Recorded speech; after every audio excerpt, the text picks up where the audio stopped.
মদন উপজেলা থেকে আসছি। আমার নাম মোহাম্মদ হারেস মিয়া। আমরা আসছি শেখ হাসিনা স্বৈরাচারী সরকার লুৎফুজ্জামান বাবর ভাইকে 17টি বছর কারাগারে রেখেছে। আজকে অন্তর্বর্তীকালীন সরকার এসে মিথ্যা মামলা প্রমাণ করে ওনাকে আজকে মুক্তি দিয়েছে। আমরা সেই আনন্দে এখানে সারা বাংলাদেশের নেতৃবৃন্দ এখানে আসছি।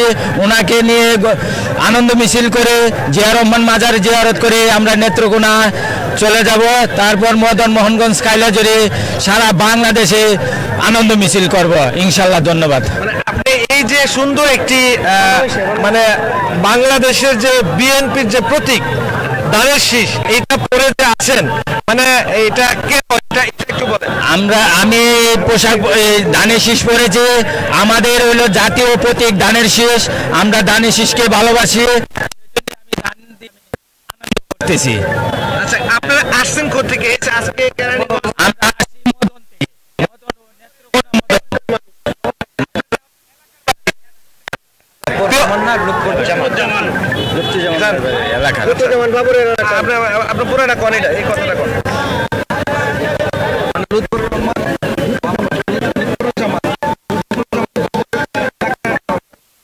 আমরা আমাদের মতন উপজেলার কৃতি সন্তান, ভাটি বাংলার কৃতি সন্তান। আমরা আসছি বাবর ভাইয়ের 17টি বছর মিথ্যা মামলায় কারাগারে রয়েছেন। শেখ হাসিনা স্বৈরাচার সরকার ওনাকে মিথ্যা মামলায় রেখে 17টি বছর কাটিয়েছেন।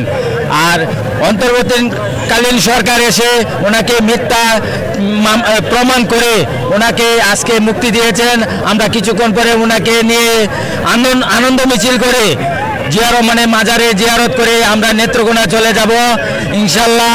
মদন মোহনগঞ্জ কাইলাজুরি সারা বাংলাদেশে আনন্দ মিছিল করব ইনশাল্লাহ।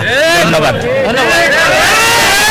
প্রিয় দর্শক, আজকে আমরা যে অবস্থান করছি ঢাকা কারাগার কেরানীগঞ্জ কারাগার থেকে দীর্ঘ 18 বছর পর যিনি মানে সাবেক স্বরাষ্ট্র প্রতিমন্ত্রী ছিলেন, আজকে এই দিনে আজকে বিভিন্ন বাংলাদেশের প্রেক্ষাপটে বিভিন্ন জেলা উপজেলা থেকে বিএনপি কর্মীরা কিন্তু এখানে উপচে পড়া ভিড়।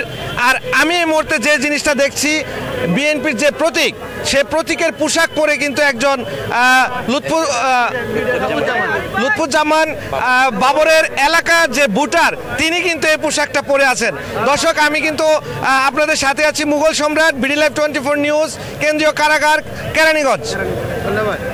আমরা আমাদের সাবেক স্বরাষ্ট্রমন্ত্রী লুৎফুর রহমান বাবরকে 18 বছর পরে ফিরে আমরা অনেক আনন্দিত, অনেক খুশি এবং তাকে স্বাগত জানানোর জন্য হাজার হাজার নেত্রকোনাবাসী বা বাংলাদেশের জনসাধারণ